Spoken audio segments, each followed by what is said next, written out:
sa barangay Binanalan, Santa Rita, Samar.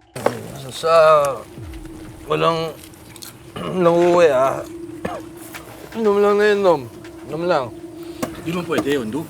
Hanapin ko ng asawa ko. Wala talagang kwentang kasama kahit kailan.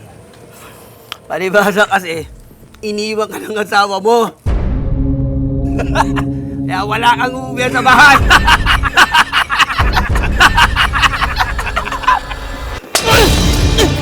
Isang lalaki ang madalas na nasasangkot sa mga gulo sa barangay.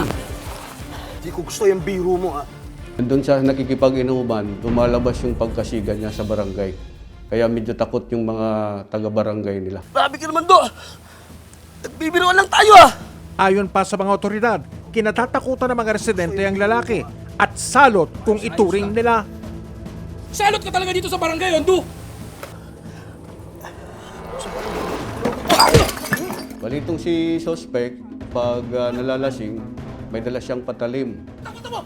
Sino ang kilabot na lalaking ito at anong peligro ang dala niya sa barangay Binanalan?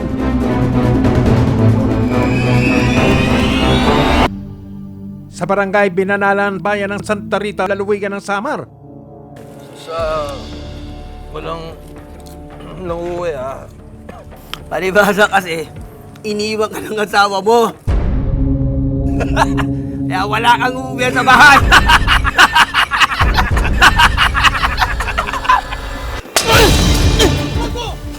Salot ka talaga dito sa barangay, yun, Du.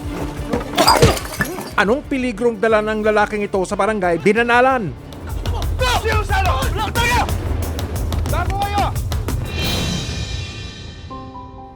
Alas 3 ng hapon no'y 17 ng Oktubre ng taong kasalukuyan sa ikalawang palapag ng tanggapan ng barangay Binanalan sa Santa Rita, Samar. Abala sa pag-aayos ng mga ayudang ipamamahagi ang 49 na taong gulang na barangay secretary na si Suset Palikte. Ayon sa anak ni Suset na tinawag naming Isa, kahit araw ng linggo noon, pumasok pa rin ang kanyang ina. Bago mag-alas 3 po ng hapon, noong October 17, 2021, pumasok po si Mama sa barangay hall kahit Sunday po, kahit day off niya, para po magpapirma sa mga beneficiary ng Dole Tupad. Pinatawag niya yung mga beneficiary upang pumunta sa barangay upang pumirma sa listahang ginawa niya. Kabilang sa mga benepisyaryo ng ayuda ang 23 taong gulang na pamangkin ni Suset na itatago namin sa pangalang Chari. Talaga bang kahit linggo nagtatrabaho ka? Eh nako, syempre kailangan natin magtrabaho. Maraming umaasa sa ayuda. Pag hindi tayo pumasok, maraming taong walang pera. Ang bait mo po talaga at ang sipag pa. Tatampo na nga sa akin ng tito mo. Sige na, pirma na dyan. Yung kamag-anak po namin na si Chari is kasama ni Mama sa barangay hall dahil isa siya sa mga beneficiary ng Dole Tupad na pipirma dapat nun.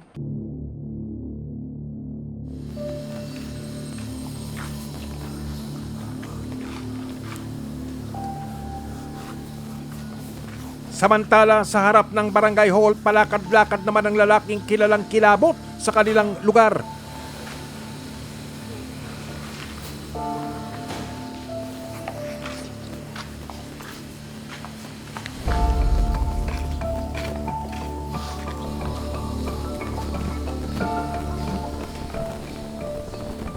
Pagsapit ng alas 3:15 ng hapon,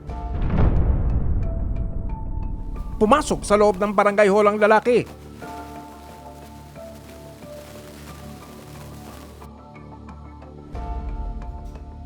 Ayon sa mga otoridad, umakyat ang lalaki sa pangalawang palapag ng barangay hall. Habang abala sa pagpapirma ng mga beneficiary doon sa second floor, ang kanilang barangay hall,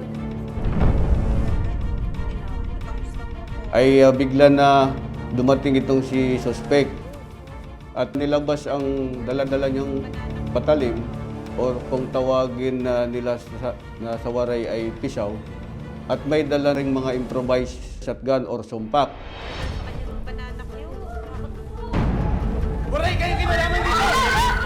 Nang makita ito ng mga tao sa second floor, ang ilan sa kanila ay nagtatakbo pababa sa barangay hall. Habang nagpulasan ng iba, hindi naman agad nakatakbo pababa sina Chari at Suset. Ibaba mo nga yan, baka mamaya per Chari, hindi pa siya nakababa, malamang dahil sa takot at naipit siya sa second floor.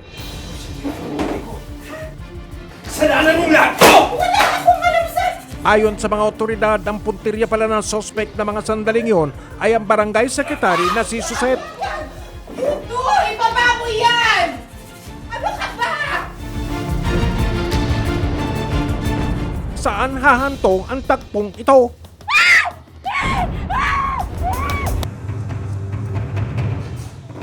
Ang lalaking kinatatakutan at kilabot sa barangay Binanalan sa Santa Maria, Samar,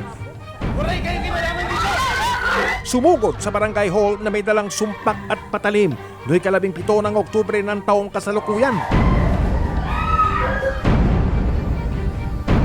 Ang kanyang puntirya ang 49 na taong gulang na barangay secretary na si Suset Palikte. Doy! Ibaba mo yan! Ano ka ba?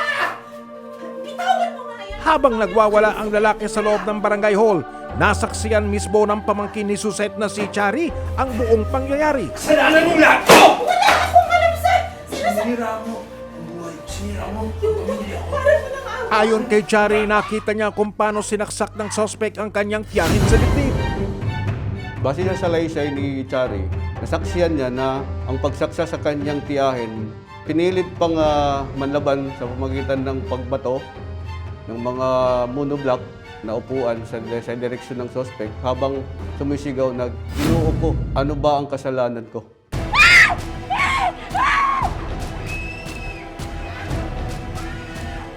Ano kasalanan ko sa'yo? Nang makakuha ng pakakataon si Chari, mabilis siyang lumabas ng barangay hall.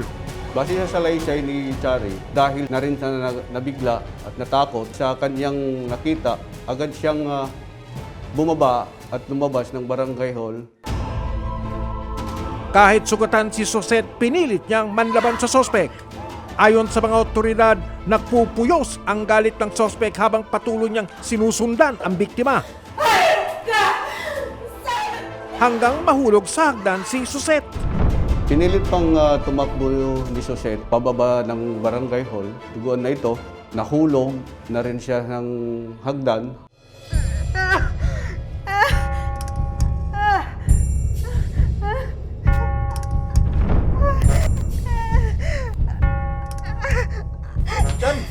Dito! Si Tito Suset!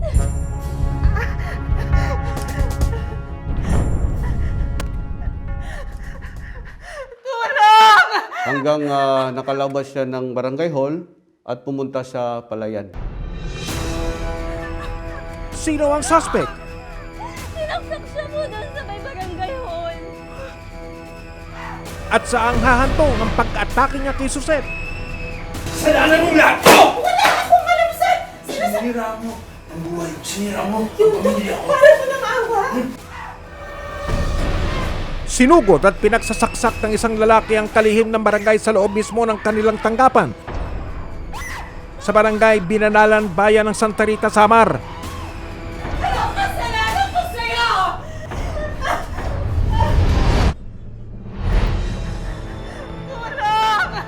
Nakalabas pa ang biktimang si Suset sa barangay hall patungo sa palayan.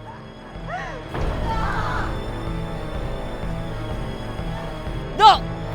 Itigil mo na yan! Pero ayon sa investigasyon ng Santa Rita Police, sinundan pa rin siya ng suspect. Ang ginawa ng suspect, sinundan niyang biktima at hinabol sa palayan. Nang mga sandaling yung kasalukuyang nasa itaas ng kanilang bahay, ang 22 taong gulang na si Arlene, hindi niya tunay na pangalan. Hanggang pumukaw sa kanyang pansin ang paghingi ng saklolo ni Suset. May isa pang witness na nakakita sa krimen. Ito ay si Arlene, 22 years old. Dahil ang bahay nila ay malapit sa palayan. Pero ilang saglit pa, inabutan ng suspect ang walang kalaban-labang biktima. Wala nang tutulong sa'yo dito!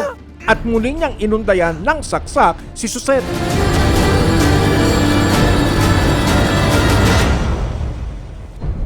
Nang maabutan niya ang biktima, posibleng sinaksak niya ito sa likod. Diyos ko! May sinaksak!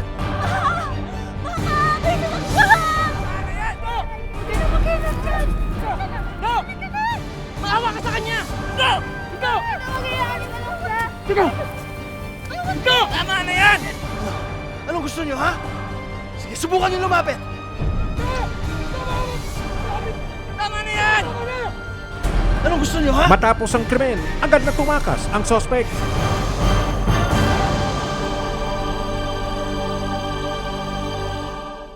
Samantala, ayon sa anak ni Susette na si Iza, nung hapong yun nakarating sa kanyang amang si Leonilo ang masamang balita mula sa pinsang si Chari. Dito!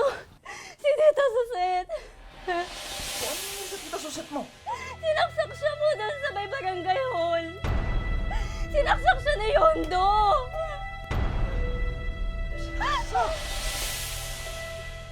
Pagkatapos po nun, pumunta po si Papa sa barangay hall, pero si Chari po hindi na nakasama. Umuwi na siya diretso dahil po sa takot. Sa loob ng barangay hall, tanging mga patak ng dugo at nagkalat na mga gamit ang naabutan ni Leonilo.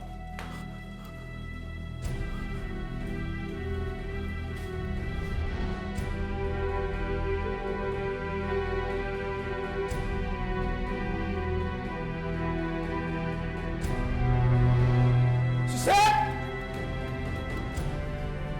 Suset! Suset! Tapos pagpunta po ni Papa sa barangay hall, yung naabutan niya na lang is yung mga patak ng dugo ni Mama sa may opisina niya at saka sa may hagdan po.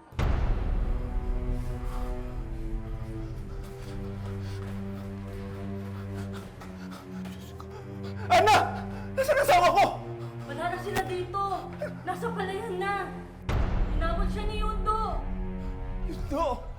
Nung hindi nakita ni Papa si Mama sa barangay hall, at saka nung may nakapagsabi sa kanya na nandun si Mama sa palayan, pumunta po siya agad doon para matulungan po sana si Mama. Suset! Sa palayan na inabutan ni Leonilo ang asawang si Susette na naghihingalo. Suset! Ano nangyari sa'yo? Sino may gawa nito, Suset? Suset! Yung itsura po ni Mama nung nakita ni Papa sa may palayan is marami pong dugo. Medyo nag-aagaw buhay na po siya noon. Asawa ko, Diyos ko, Diyos ko! Diyos ko! Yundo! Yundo! Ako harapin mo! Ako harapin mo, Yundo! Nasa ka ako harapin mo! Harapin mo! Naisip po ni Papa na sundan yung killer ni Mama para po sana makaganti man lang siya. Pero bumalik po siya kaagad kasi naisip niya si Mama na baka pwede pa pong madala sa ospital.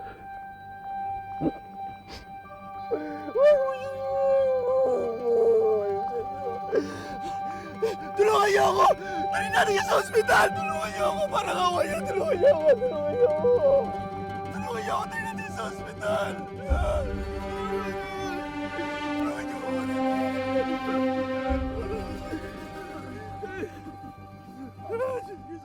Nung time po na binibiyay po si Mama punta ospital, hindi na po siya umabot kasi bumigay na po siya.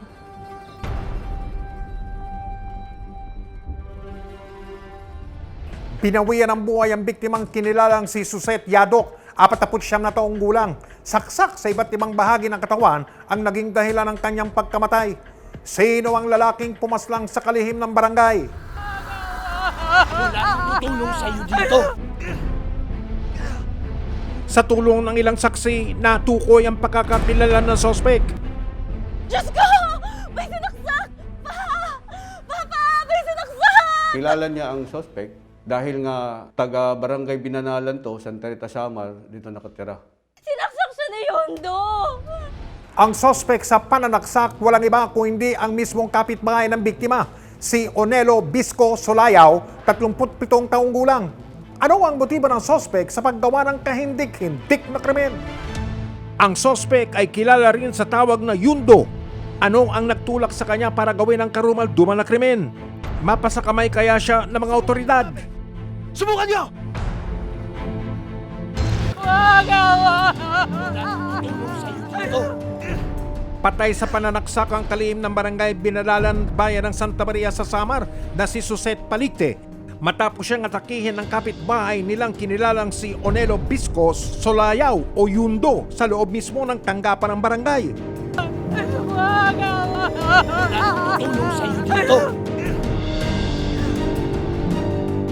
Ano ang motibo ng sospek at madakip kaya siya ng mga otoridad?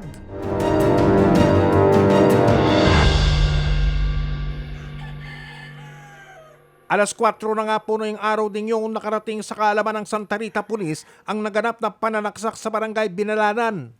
Pumunta kami doon sa barangay Binanalan at pagdating namin doon mga 4:30, doon mismo na kami sa barangay hall. Agad na nagsagawa ng investigasyon ng Santa Rita Police. Pagdating namin doon sa barangay hall, meron kaming nakitang mga patak ng dugo at mismo doon sa loob ng barangay hall ay kalat na yung mga upuan at may mga papel na kalat-kalat na talaga doon sa loob. Batay sa resulta ng post-mortem examination, nagtamo ng 4 na saksak sa katawan ng biktima. Base sa autopsy examination report, may 2 saksak dito sa dibdib, isa sa tagiliran at isa sa likod at 2 galos dito sa may tuhod. Pagsasaka ang hanap buhay ng asawa ni Suset na si Leonilo. Binayayaan sila ng 3 anak. Kwento ni Isa, pangarap daw ng kanilang ina na makapagtapos silang lahat ng pag-aaral. Yung mga sinasabi niya lang po is para mabayaran yung mga utang niya nung nag-aaral pa si kuya. Yung mga payo niya po sa amin na maging mabait kayo palagi.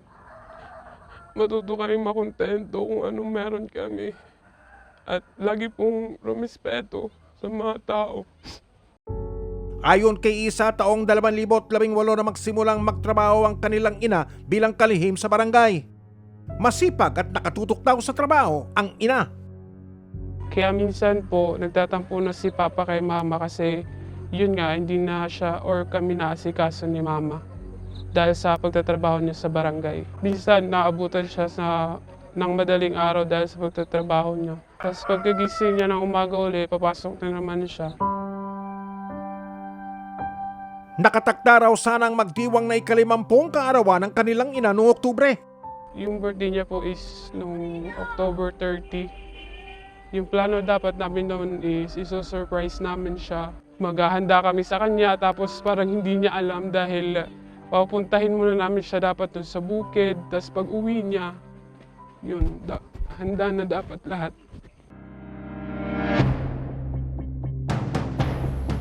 Samantala, habang nag-iimbestiga ang mga otoridad sa pinangyarihan ng krimen, dumating ang kapitan ng barangay.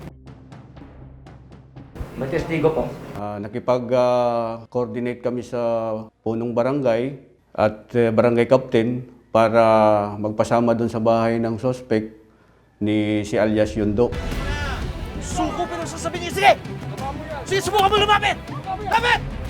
Bandang alas 5 ng hapon, inabutan nila ito sa daan na napapaligiran ng mga residente at tanod ng barangay. Subukan niyo! Yundo, ibaba mo yan! Do!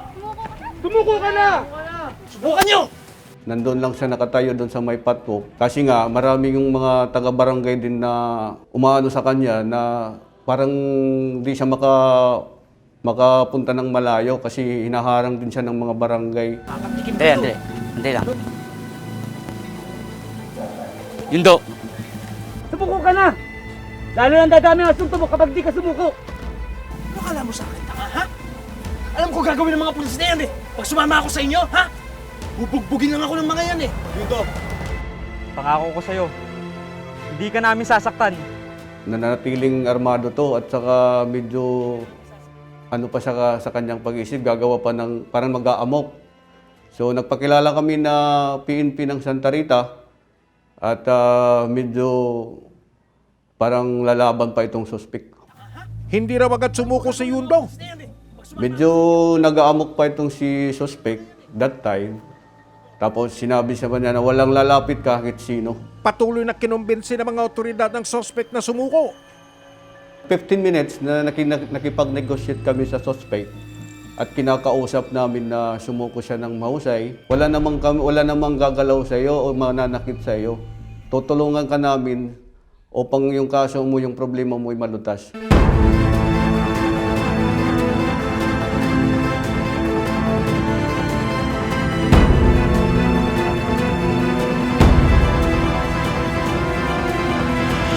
Hindi nagtagal, sumuko na rin ang suspect.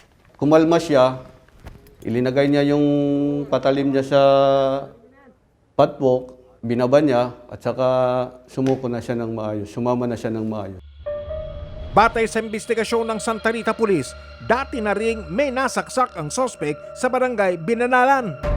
Bali itong suspect may previous na pananaksak at saka pagpatay. Hindi lang makapile ng complaint o reklamo sa police station dahil nga kasi mahirap lang yung pamilya at saka takot din itong mga biktima na mag-file ng reklamo sa police station.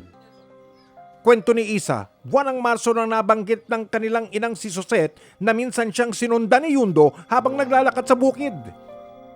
Maghahatid lang nun dapat si mama ng pagkain para sa mga hayop namin at saka na rin para kay papa. Yung ginawa po ni Yundo is parang inaaya niya si mama ng malaswa.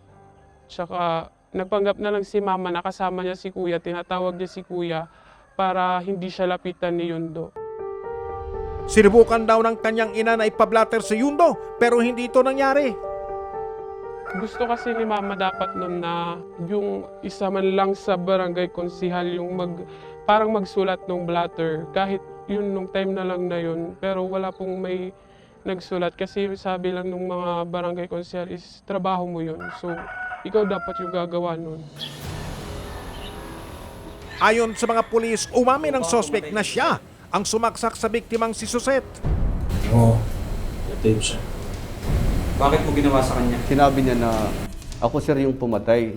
Kasi nga pinatay ko yung biktima dahil siya yung pinagbibintangan ko na siya talagang gumagawa ng paraan upang kami magkahiwalay ng asawa ko. Bakit mo ginawa sa kanya? Pakiramdam ko siyang dahilan kung ba't kami nagkahiwalay ng asawa ko eh. Kung nag-aaway kami ng asawa ko, pupunta kami dito sa barangay.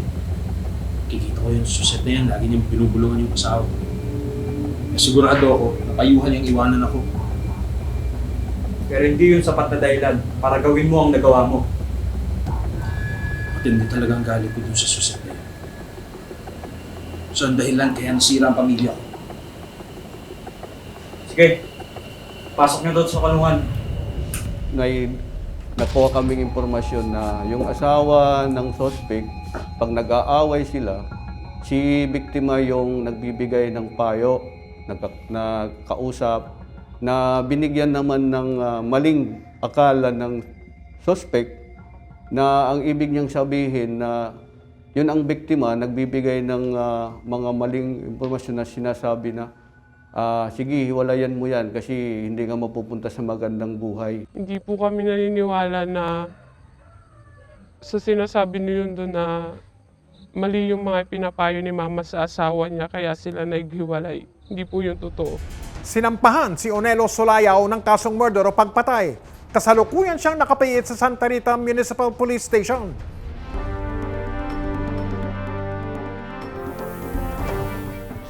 Dito sa record namin, wala siyang record. Pero base doon sa mga tinatanong namin sa suspect, minsan daw siyang nakulong na sa Tacloban City Jail. Pero wala kaming record dyan kung ano yung kaso na nasangkutan niya doon sa Tacloban City Jail. Labis at panghihinaya ng mga mahal sa buhay ni Sosette na mauuwi sa malagim na katapusan ang lahat ng pagsisikap ng kanilang ilaw ng tahanan. Wala po kaming maisip na dahilan kung bakit pinatay niya si mama. Bakit mo yun ginawa kay mama? Wala naman siyang ginagawang masama sa'yo. Sobrang bait ni mama eh. Napakaraming taong natulungan nun. Ma, sorry po. Sorry kasi hindi ka namin natulungan. Maraming salamat po. Mahal na mahal ka po namin. Namimiss ka na namin, Ma. I love you, Ma.